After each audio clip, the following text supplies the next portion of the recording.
Taste Daily. Taste the Daily. என்று ஒரு கருத்தை குறிப்பிட்டிருக்கின்றார். மேற்கு மாவட்டம் திமுகவுடைய கோட்டை. இங்க எப்படி எடப்பாடி பழனிசாமி அவர்கள் தேர்தல் சுற்றுப்பயணத்தை தொடங்கினார் என்று எனக்கு தெரியவில்லை என்று தெரியாமல் சொல்லியிருக்கின்றார். திரு ஸ்டாலின் அவர்களே, மேற்கு மாவட்டம் அண்ணா திமுக கோட்டை. 2021 சட்டமன்ற பொது தேர்தல் கோவை மாவட்டத்தில் 10 இடங்களிலும் அண்ணா திமுக கூட்டணி 100க்கு 100 வெற்றி பெற்றது. திமுக ஆளுங்கட்சியா இருக்கலாம், ஆனா கோவை மாவட்டத்தில் ஆளுங்கட்சி அண்ணா திமுக. ஆக கோவை மேற்கு மாவட்டத்தில் 100க்கு 80% வெற்றி பெற்று அனைத்து இந்திய அண்ணா திராவிட முன்னேற்ற கழகம் மிகப்பெரிய வலிமை உள்ள கட்சி என்பதை 2021 சட்டமன்ற பொது தேர்தலை நாங்கள் நிரூபித்து காட்டியிருக்கிறோம். ஸ்டாலின் அவர்களே, இன்னொன்றும் சொல்லுகிறார். இது ஏன்னா உடனுக்குடன் பதில் கொடுத்தா தான் பத்திரிகையில வரும். என்ன கிருஷ்ணகிரியில திருப்பூர் மாவட்டத்தை பேசிட்டு நீ நினைப்பீங்க, ஆனா பத்திரிகையில தமிழ்நாடு முழுவதும் ஸ்டாலின் அவர்கள் சொன்ன கருத்து வெளியிடப்பட்டுகின்றது. அதற்கு பதில் சொல்லுகின்ற விதமாக தான் கிருஷ்ணகிரி மாவட்டத்தை பொருத்தமான இடம் என்று கருதி இங்க பேசுறேன். திருப்பூர் மாநகராட்சி, கோவை மாநகராட்சி, 2 மாநகராட்சியிலும் ஸ்மார்ட் சிட்டி திட்டத்தில் ஆயிரக்கணக்கான கோடி கொண்டு வந்து திட்டத்தை நிறைவேற்றிய அரசு அதிமுக அரசாங்கம். திருப்பூர்ல பிரம்மாண்டமான அரசு மருத்துவக் கல்லூரி மருத்துவமனை கொடுத்திருக்கிறோம். திரு ஸ்டாலின் அவர்களே, உடுமலைப்பேட்டையில கால்நடை மருத்துவமனை ஆராய்ச்சி நிலையத்தை கொடுத்திருக்கின்றோம். கால்நடை மருத்துவக் கல்லூரி ஆராய்ச்சி நிலையத்தை உடுமலைப்பேட்டையில கொடுத்திருக்கிறோம். அதே போல திருப்பூர்ல அம்மா இருக்கின்ற பொழுது 3வது குடிநீர் திட்டம், அம்மாவுடைய அரசு நான் முதலமைச்சர் இருந்த காலத்தில் 4வது கூட்டுக்குடி திட்டம், இதையெல்லாம் மக்களுக்காக கொண்டு வந்த திட்டம். பாலங்கள் நிறையாக அந்த திருப்பூர் மாவட்டத்தில் கட்டி கொடுத்திருக்கின்றோம். சிறப்பான சாலைகளை அமைத்து கொடுத்திருக்கின்றோம். அத்திக்கடவு அவனாசி திட்டத்தை கொண்டு வந்து விவசாயிகள் மனதிலே இடம் பிடித்த அரசு அதிமுக அரசு. கோவை மாவட்டத்தில் ஏராளமான திட்டங்களை நிறைவேற்றிக்கிறோம் ஸ்டாலின் அவர்களே. ஆகவே அங்கே தேர்ந்தெடுத்து முதலாக 100க்கு 100% வெற்றி பெற்ற மாவட்டத்தை தேர்ந்தெடுத்து எங்களுடைய எழுச்சி பயணத்தை தொடங்கி இருக்கணும். ஸ்டாலின் அவர்களே, 2021 100க்கு 100% என்றால் இப்பொழுது எப்படி வெற்றி இருக்கும் என்பதை எண்ணி பார்க்க வேண்டும். இன்றைய தினம்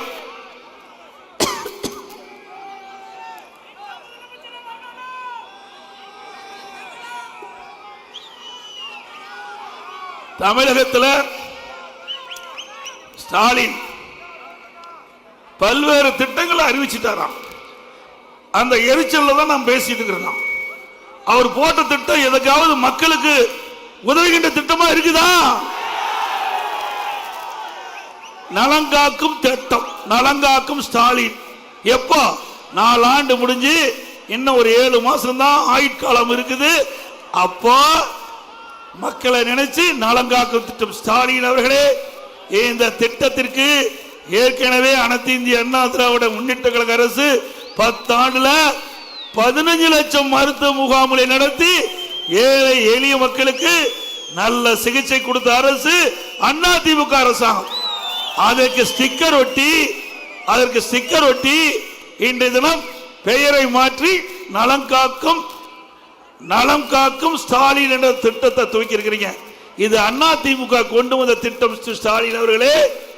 ஆக மக்களை ஏமாற்றுவதற்காக அடுத்த ஆண்டு தேர்தல் வர இருக்கின்ற இந்த சூழ்நிலையில திட்டமிட்டு இந்த பெயரை வைத்து மக்களை ஏமாற்றுவதற்காக இன்றைய தினம் திராவிட முன்னேற்ற கழக அரசு நடிக்கின்ற நாடகம். இன்னொன்று, இப்ப உங்களுடன் ஸ்டாலின் என்று ஒரு விளம்பரத்தை அடித்து இது துவக்கோலாக்கின்றிருக்கிறார். இதில் என்ன 46 பிரச்சனைகள் மக்களுக்கு இருப்பதாகவும் அந்த 46 பிரச்சனைகளை அங்கங்க இதில் ஏதாவது பிரச்சனை இருந்தா நீங்க மனு மூலமாக அவர் கொடுத்தா அந்த அதிகாரிகள் நேரடியாக சம்பந்தப்பட்ட அந்த துறைக்கு எழுப்பி தீர்வு காணப்படுமா? இது நடக்குமா?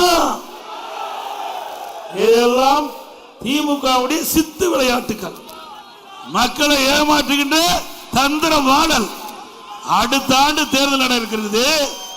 இப்பொழுதுதான் முதலமைச்சருக்கு 46 பிரச்சனை மக்களுக்கு இருப்பதா கண்டறிந்திருக்கிறார். ஆக ஸ்டாலினே ஒத்துக்கொள்கிறார், 46 பிரச்சனை திமுக ஆட்சியில் மக்களிடத்தில் இருப்பது என்று ஸ்டாலின் அவர்களே ஒத்துக்கொண்டு விட்டார். அப்படின்னா இந்த ஆட்சி 4 ஆண்டு கால ஆட்சி கும்பகரண ஆட்சி தானே.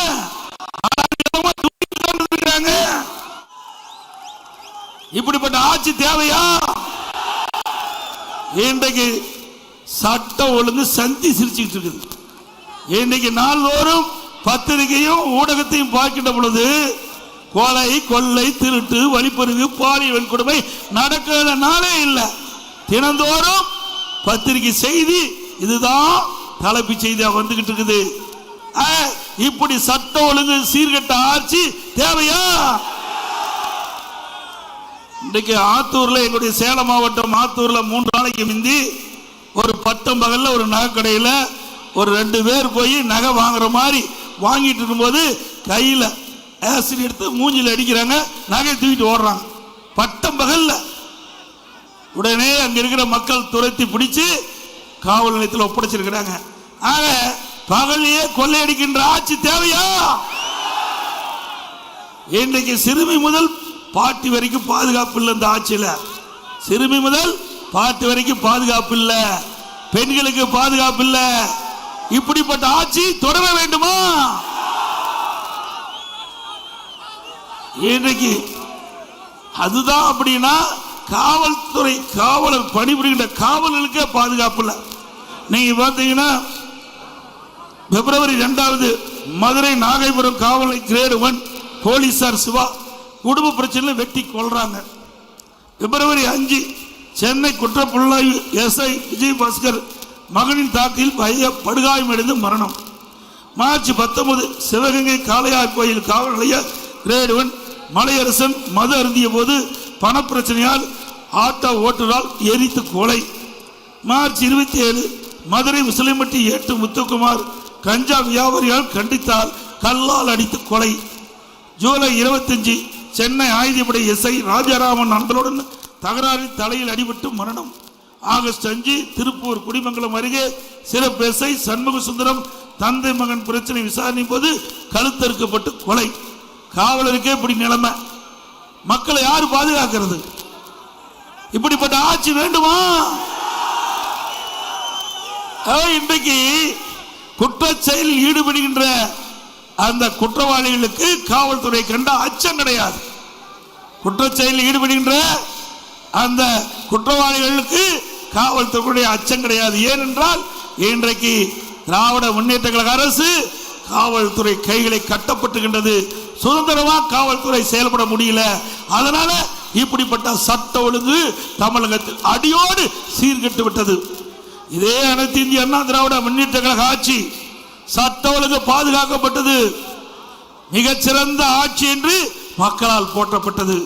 இன்றைக்கு இந்திய அளவில் தேசிய அளவில் இந்தியா டுடே என்ற நிறுவனம் சென்னையில் எந்த மாநிலத்தில் சட்ட ஒழுங்கு சிறப்பாக இருக்கணும் அதற்கு அந்த மாநிலம் விருது கொடுத்தது. அந்த விருதை தமிழ்நாட்டில் நான் முதலமைச்சர் இருந்த பொழுது நேரடியாக டெல்லி சென்று துணை ஜனாதிபதி கையில் வாங்கினோம். அந்த அளவுக்கு சட்ட ஒழுங்கு சிறப்பாக செயல்பட்ட அரசு அண்ணா திமுக அரசாங்கம். Taste the Daily.